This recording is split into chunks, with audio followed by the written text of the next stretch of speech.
Se comunistas russos são contra direitos gays e contra feminismo atual, não os torna conservadores. Eles apoiam o feminismo da primeira e segunda onda, querem destruir as bases da sociedade como religião e propriedade privada, e essas duas coisas são coisas que os conservadores defendem e os reacionários defendem com mais vigor ainda, colocando o clero e nobreza acima da burguesia.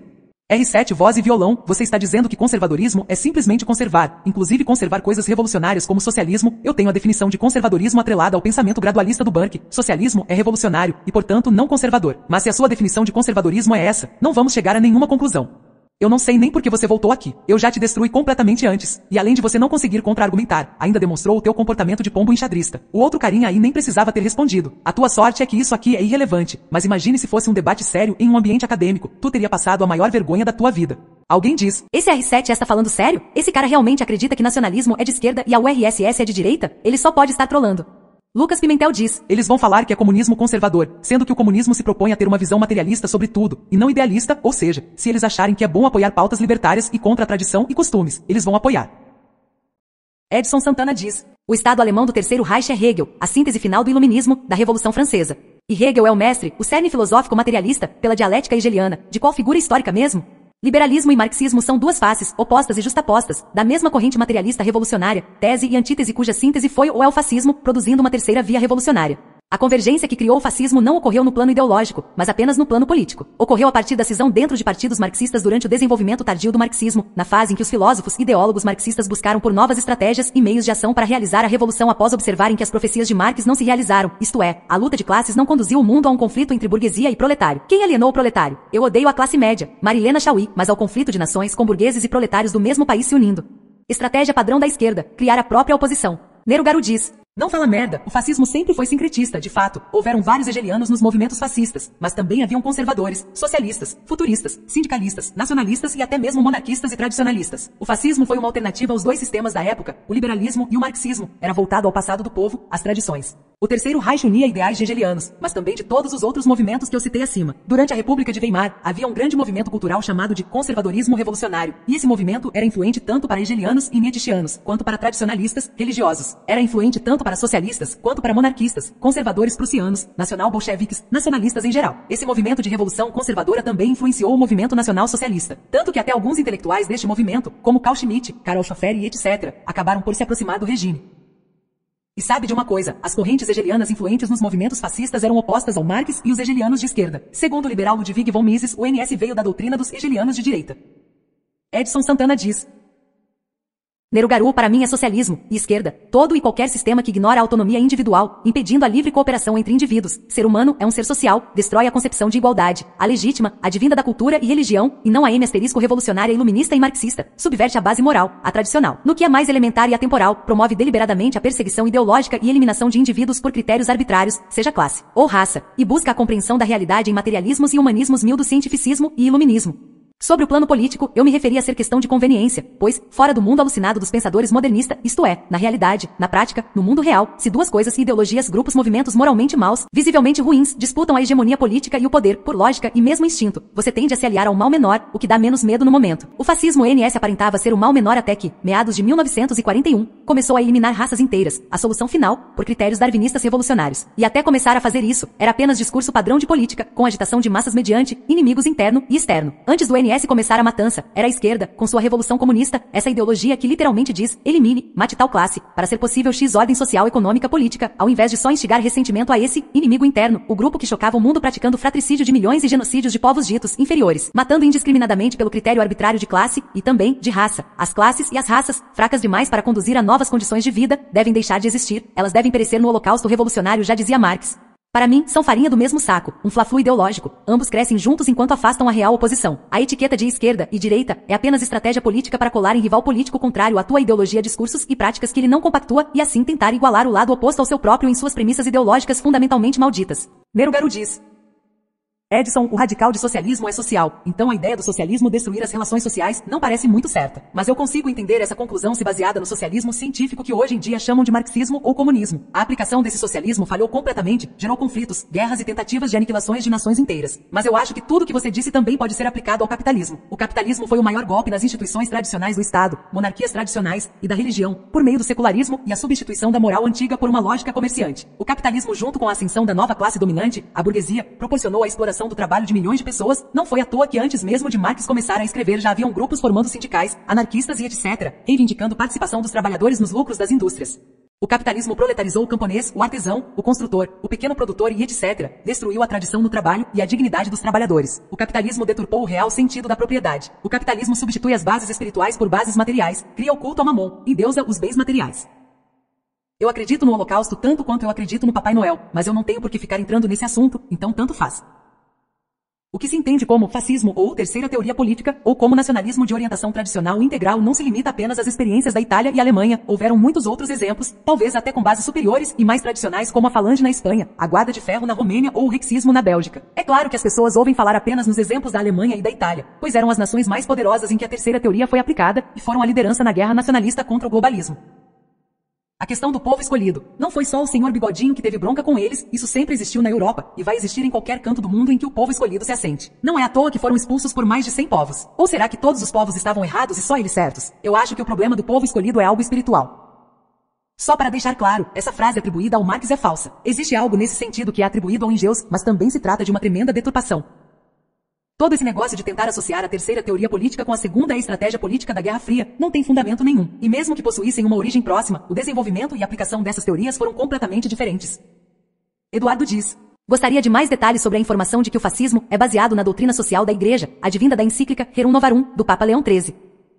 É sempre bom estudar a história das ideias, mas como explicar a condenação do Papa Pio XI ao fascismo e ao nazismo, nas encíclicas No Abbiamo Bisogno e Amite Brennen der Sorge, respectivamente? Nerugaru diz: não é o fascismo que é baseado nisso e sim a Carta del Lavoro, as leis trabalhistas e o movimento trabalhista brasileiro. A Rerum Novarum é uma encíclica papal defendendo direitos trabalhistas, Estado corporativo e faz referências ao antigo sistema de guildas europeu. Diversos autores da época foram influenciados por essa visão. O fascismo não surge necessariamente com Mussolini. Antes dele criar o partido haviam diversos outros grupos na Itália que usavam as fascis como símbolo e defendiam a ideia do Estado corporativo. Muitos nacionalistas defendiam também o catolicismo social, por exemplo, Charles Maurras, que junto do George Sorel foram os precursores do fascismo. No Brasil, associam a CLT à Carta del Lavoro de Mussolini, mas na verdade ela foi baseada na Rerum Novarum, isso sem contar que os trabalhistas brasileiros sempre disseram que se baseavam na doutrina social da Igreja.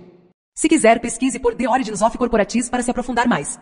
Durante a Idade Média houve uma disputa entre o Estado e o Papado na Europa. Era a disputa entre gibelinos, defensores da autoridade espiritual do Sacro Império Romano, e guelfos, defensores da autoridade espiritual do Papa e da Igreja. A ascensão dos movimentos fascistas retomaram essa disputa. Era o Estado e a Igreja disputando por poder e influência. Vale lembrar que haviam dois fascismos, digamos assim, um era um movimento cultural e o outro um movimento político. O movimento cultural influenciou o movimento político, mas o movimento político também possuía características próprias, incluindo, em certas medidas, algumas filosofias consideradas materialistas. A Igreja e os movimentos fascistas tiveram um histórico de disputas e alianças. Por exemplo, Mussolini negociou o Tratado de Latrão, dando independência ao Vaticano, em troca do reconhecimento do regime fascista, e depois houve a publicação desta encíclica em resposta ao fechamento das organizações católicas juvenis. Outro caso é o do Charles Maurras. Ele era monarquista e defendia o catolicismo cultural, não era cristão mas defendia o cristianismo por questões culturais, e acabou sendo excomungado pela Igreja. Já o caso da Alemanha vai mais além, porque envolve diretamente o paganismo e o nacionalismo racialista. O Terceiro Reich não admitia a influência externa e a Igreja Católica era uma influência externa. Dentro do movimento NS haviam pagãos de verdade, como o Alfred Rosenberg, que também era o ideólogo do partido. Os primeiros membros do Partido dos Trabalhadores eram membros de uma sociedade secreta chamada de Sociedade Thule, e naquela época haviam alguns intelectuais que defendiam a ariosofia, um sistema de neopaganismo ariano. Aí esta influência se estendeu para o movimento. A Alemanha e a Igreja possuíam uma relação deteriorada desde o Império Alemão com Otto von Bismarck. Eles tinham aquela ideia de Kulturkampf, uma disputa com a Igreja pela influência cultural, e isso também foi retomado durante o período NS. Isto sem contar que o Nietzsche também foi extremamente influente para o NS, e todo mundo sabe que ele condenava a moral cristã.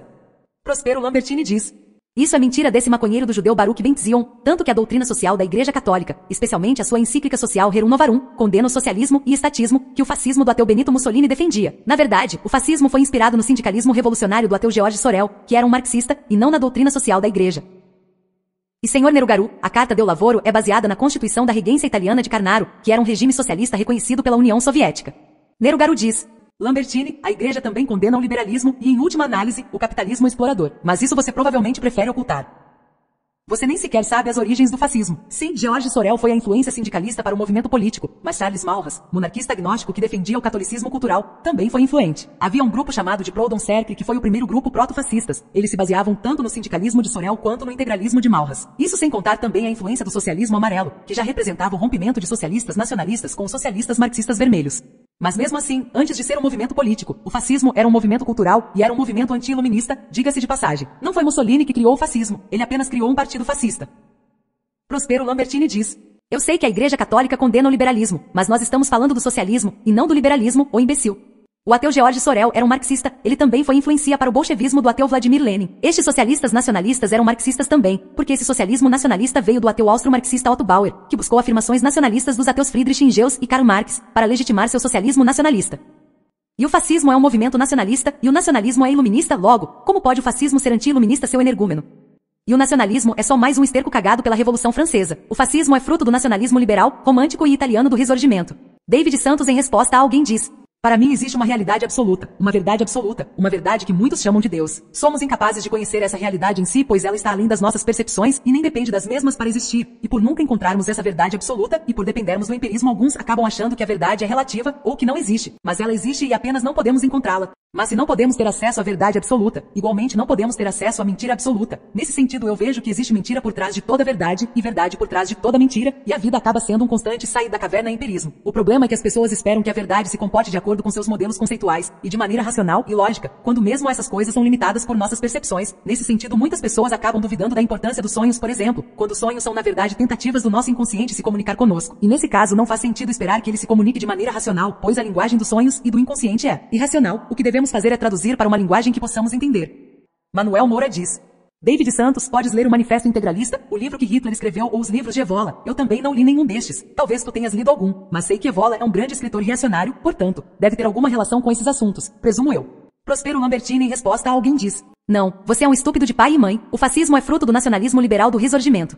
Except diz: a nação é um tipo de coletivo. A definição de coletivismo não tem nada a ver com igualitarismo, tem a ver com política entre o indivíduo e coletivo. No individualismo, o indivíduo tem direitos naturais adquiridos por ele mesmo, e as relações entre os indivíduos formam os coletivos. No coletivismo, o indivíduo não é nada sozinho. Quem possui direitos é o coletivo, nação, raça, classe, etc. Assim, o indivíduo adquire os direitos dele por meio do coletivo a quem ele pertence. Costa diz: meu Deus do céu, coletivismo tem a ver com arrogar pela defesa de um grande coletivo, e não pela defesa do todo. A influência hegeliana que Giovanni Gentili possui apenas evidência que o fascismo não está para os operários, e tampouco está para patrões ou trabalhadores autônomos. O espírito individual é contingente, o espírito coletivo é contingente, o espírito absoluto é absoluto, isto é, o Estado. O nacionalismo fascista é cívico, tem a ver com jus sanguineus, tem a ver com sangue italiano, tanto que independente do tempo vivido na Itália, um estrangeiro jamais poderia tornar-se diretor de um sindicato. O indivíduo existe sim, não o indivíduo atômico, do contratualista individualista liberal que acha que pode abrir a boca para falar do Estado corporativo, existe enquanto conformidade para com o Estado. O indivíduo faz parte da sincretização de todas as coisas que formam um Estado orgânico, daí a democracia qualitativa que existe no fascismo, democracia orgânica. O governo dos órgãos, das instituições, o indivíduo participa diretamente do Estado. Agora, se tua noção de corporativismo for um monte de merda de liberalzinho de Twitter, que nunca leu nada sobre Idade Média, que nunca sentou a bunda na cadeira para ler uma Diuturnum Illud, Libertas Praestantissimum, Immortale Dei, Rerum Novarum ou Sapienai Christianae, fica realmente muito difícil, mas pelo teu falar tu sequer conhece a estrutura do fascismo. Imagina entender a influência da Santa Igreja sobre o fascismo, imagina entender um Lagardelli, um Peggy, um Sorel, um Hegel, um Kant, onde o fascismo bebe pela ética, que separa modo de ser e o summum bonum. Fascismo coletivista, puta que pariu, perdi tudo depois dessa, cuidado aí pra não virar anarcocapitalista. Seria muita desonestidade da minha parte debater com você, passar bem, amigo.